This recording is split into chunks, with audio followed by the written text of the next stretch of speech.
The tumor was the size of a golf ball, pressing against my optic nerve. Benign, thank God, but growing. Without surgery, I'd be blind within 6 months. With surgery, performed by one of the few specialists in the country who could navigate such a delicate area, I'd keep my sight. I'd waited 8 months for this surgery date. Dr. Patel only operated on Thursdays, only took cases like mine once a month, and the waitlist was backed up for years. But there'd been a cancellation, a miracle, the scheduling nurse had called it, and I'd scraped together the $15,000 insurance wouldn't cover by selling my car, emptying my savings, and borrowing from my parents with a promise to pay them back within the year. Just think, I told my reflection that morning, practicing keeping my left eye open despite the constant headache. Tomorrow, this will all be over.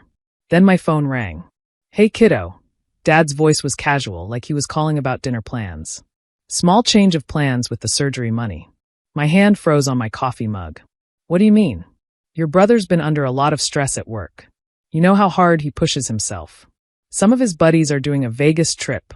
Real high-end thing, VIP tables shows the works. He needs this, Sasha. My surgery is in 18 hours, I said slowly, certain I was misunderstanding. Right about that. We had to move the funds. Jake's trip is this weekend, and those packages require full payment up front. The mug slipped from my hand, shattering on the kitchen floor. Coffee spread like a bloodstain. You took my surgery money for Jake's Vegas trip? Don't be dramatic. You can reschedule. I waited 8 months. If I don't show up tomorrow, I go back to the end of the line. I could be blind by then. You're always so negative. Mom's voice chimed in. They'd put me on speaker. Maybe try manifesting better health instead of always expecting the worst. I have a tumor. My voice cracked. A literal tumor growing in my head. And Jake has a high-pressure job, Dad countered. He works 60-hour weeks at that firm. When's the last time he had a vacation?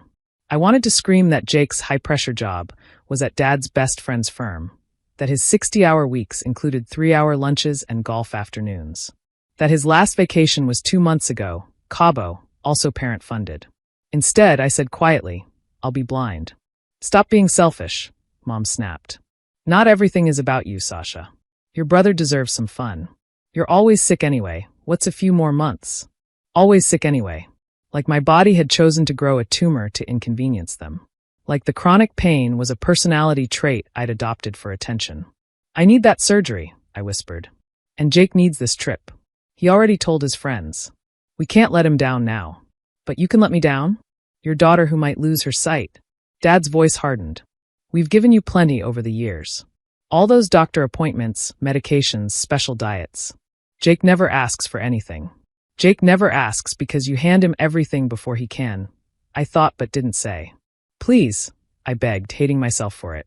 Please, I'll pay you back double. Triple. Just please. Decisions made, Dad cut me off. Man up, Sasha. A few months won't kill you. They hung up. I sat on my kitchen floor, surrounded by broken ceramic and cooling coffee, and called Dr. Patel's office with shaking hands. I need to cancel tomorrow's surgery, I whispered to the receptionist. Ms. Morrison, are you sure? You're aware the next available slot isn't until next year. I know. And the deposit is non-refundable. I know. May I ask why you're canceling? Is there a medical issue? I almost laughed. Financial issue. My parents stole the money. There was a long pause. I'm so sorry. Let me speak with Dr. Patel. Maybe we can work out a payment plan. No. Something cold and hard crystallized in my chest. No, I'll figure it out myself. I hung up and stared at the coffee stain on my floor. It looked like a Rorschach test. What do you see? A family that sees you as disposable? Parents who'd rather you go blind than disappoint their golden child? Or maybe, just maybe, an opportunity. They had no idea what was coming next. I spent the next 3 days in bed, not from depression, but from the migraine that felt like my tumor's temper tantrum. But pain had been my companion for so long, I'd learned to think through it, plan through it, act through it. First, I called my cousin Emma, the family genealogist who'd spent years researching our history. Random question. Grandma Morrison's trust, the one that funds Mom and Dad's retirement accounts. Are there any conditions on it? Oh, tons, she laughed. Grandma was very specific. Why? Just curious. Can you send me the documents? While I waited, I made other calls. To the financial advisor who'd helped me set up my own retirement fund. to a lawyer friend from college, to my boss at the nonprofit where I worked, despite my family's constant comments about getting a real job. The trust documents were illuminating. Grandma Morrison, who'd built her fortune in real estate when women weren't supposed to understand property, had been nobody's fool. The trust paid out generous monthly amounts to her children, but with clear conditions, moral turpitude clauses, requirements about family care and harmony, and, most interestingly, provisions that any child who showed gross favoritism detrimental to sibling welfare would forfeit their share. Gross favoritism detrimental to sibling welfare. I read it again, then laughed until I cried. Jake posted his Vegas pictures all over social media that weekend. Bottle service tables, helicopter rides, shows I recognized as costing thousands per ticket. Living my best life thanks to the best parents ever, he captioned one photo. I screenshot everything. Monday morning, despite vision blurry from pain, I sat down at my computer and began documenting. Every medical bill they'd refused to help with while funding Jake's toys. Every surgery or treatment delayed because Jake needed something. 28 years of receipts, literal and metaphorical. But the masterpiece was an email I'd saved from 3 years ago. Mom had accidentally sent it to me instead of her sister. Sasha's getting too expensive with all her health issues. Thank God Jake's healthy. At least we can enjoy spending on him without feeling like we're throwing money into a medical pit. A medical pit. Their sick daughter was a medical pit. I compiled everything into a neat package and sent it to the trustee of Grandma Morrison's estate, a law firm in Boston that had no patience for family drama but great respect for contract law. Then I made my second move. See, Jake's high-pressure job had some interesting irregularities, like how his expense reports always seemed padded, how his client entertainment receipts included charges from establishments that were definitely not restaurants, how he'd been bragging to his Vegas buddies in videos he'd posted publicly about his creative accounting. His firm had an anonymous ethics hotline. My third move was simpler but somehow more satisfying. I changed my emergency contact at work from my parents to my friend Layla. Updated my beneficiaries. Removed them from my social media. Small things, but final. The fallout began within 2 weeks. First came the call from Mom, hysterical. What did you do? The trust lawyers are saying we might lose our distributions. I documented the truth, I said calmly. Isn't that what you always taught me? Honesty is the best policy. You vindictive little. This is about the surgery money, isn't it? God, Sasha, grow up. Hard to grow up when you might not live to see it, I replied. Vision loss can cause fatal accidents. But hey, at least Jake had fun in Vegas. Dad called next, raging. You reported Jake? Your own brother? He could lose his job. He stole from his employer. I just suggested they look into it. He made a few mistakes. Like you made a mistake giving him my surgery money? That's different. You're right. His was theft. Yours was just cruelty.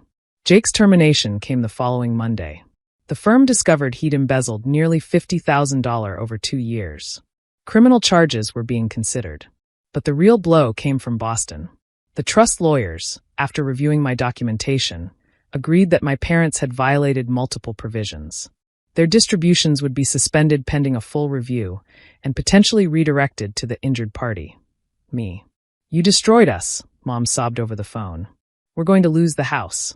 Your father's having chest pains from the stress. Jake can't find work with a fraud investigation on his record.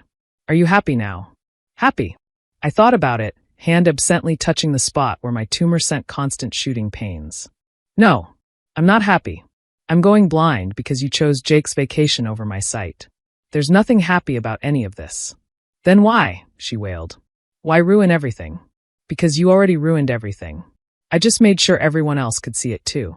The money from the trust came through 4 months later. More than enough for my surgery, though my spot with Dr. Patel was gone. I found another specialist, not quite as skilled but available sooner. The surgery was partially successful. I kept most of my vision, though my left eye would always be weak.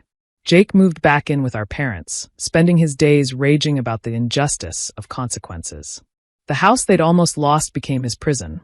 My parents trapped with the golden child they'd sacrificed everything for, who now spent his days drinking and blaming everyone else for his failures. I used part of the trust money to put a down payment on a small condo. The rest went into a medical fund for me and for others. I started a small foundation for people whose families wouldn't or couldn't help with critical medical expenses. We've helped 12 people so far get surgeries they desperately needed. Dr. Patel reached out last month. He'd heard about my foundation and wanted to offer his services pro bono for one patient a year. I remember you, he said kindly. The young woman whose parents stole her surgery money. I've always wondered what happened. I survived, I told him, with most of my vision intact. Sometimes, he said, losing a little sight helps us see more clearly. I thought about that as I hung up. My left eye would never be perfect. I'd have headaches for the rest of my life. But I could see well enough to watch karma unfold, to witness Jake's golden boy status tarnish beyond repair, to observe my parents realizing too late which child had actually been worth investing in.